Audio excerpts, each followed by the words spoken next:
Toxic Crusaders, the upcoming beat-em up from the guys at Retroware, just got the demo this week. The game is set to be released next year and is based on a popular cartoon of the same name from the 90s. Unfortunately, I'm not that familiar with the franchise. I don't think it was very popular here in Brazil, or I was a teen and cartoons weren't my thing anymore because, you know, teenagers. But before I forget, hi, I am Savino, and this is The Flying Kick. The demo for Toxic Crusaders dropped from nowhere last weekend during one of the many events that we had. Yeah, I forgot which one and I'm not looking this info up. The demo is quite big in size, reaching around 4.5 gigs, and despite the full game-like size, the demo allows you to play with 4 characters on one level, which seems to be the first one. Toxic Crusaders is an interesting game. At first glance, the game seems to be just another typical 90s beat-em up with simple combat and nothing much else to offer other than a little juggle here and there. But the more I played, the more I noticed the combat can get pretty deep, complex and, most important, fun. Here you have your attack, special and a grab button. You can also run pressing the directional twice, and you have your traditional aerial attack and a secondary aerial attack if you press down while in the air. Oh, and if you hold your attack, you can unleash a more powerful strike.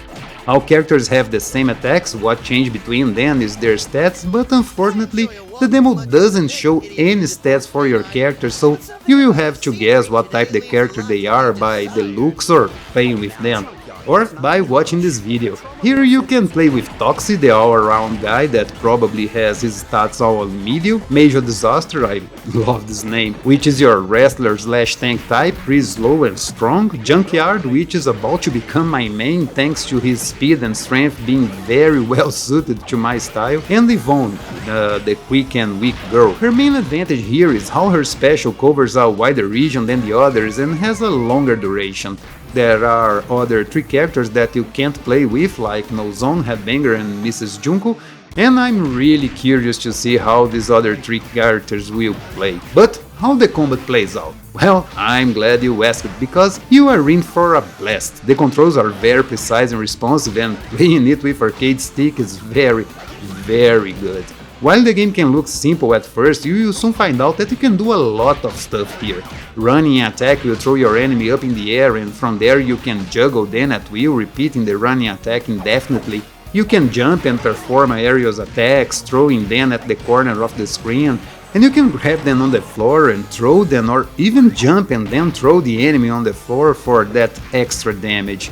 One great thing in this game is how easily you can change the direction of the combo. Let's say you were beating the living heck of an enemy at your right and then another enemy comes from your left. With one flick of the stick you can change direction and bring the enemy you were already beating with you. This works like a back attack, but it's way more useful and honestly way more fun. You can also use your special to end a combo and it's very useful. You see, your special is controlled by this little green bar that refills over time and when you hit an enemy, and by walking over toxic puddles. It's pretty generous, but it's not that powerful special that you use to kill a boss. The special here is actually pretty weak. It works better as a crowd control tool to take you out of tough situations and, as I said, something to end a combo. The special bar refills pretty fast, but if you drain all of it, you can use your own life bar to perform it. I think this is a very good decision. Having a special bar is great, but being locked out of your special because you ran out of juice can lead to some frustrations from time to time. I mean, losing a little bit of life instead of being beaten to death is always a fair trade in my book.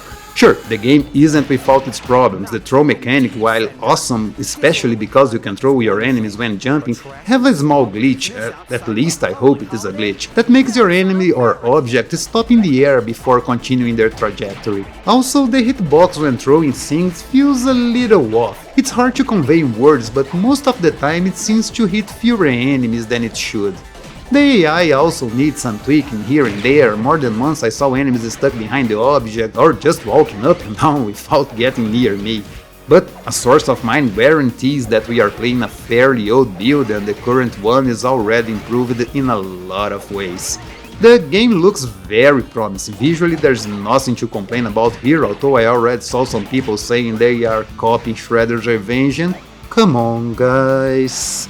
Cartoony pixel art is a style way older than Shredder's Revenge or any Turtles game for that matter. The game looks awesome, colorful, with great backgrounds and solid animation. There are absolutely no critiques that anyone can make about it. This is classic pixel art and animation, and it is awesome. The soundtrack is also very good. I thought I will not dive into it here because this video is getting too big. If you didn't download it yet, go to Steam and grab it now. If you don't have the means to play it, I can assure you the game is great and will be available for all systems next year. Unfortunately, no solid date was provided. And that's it for the video, guys. I hope you enjoyed this small preview. Check out the demo if you can and follow their developers on their social media. Links will be in the description. I hope you all have an awesome day, and remember, keep it up.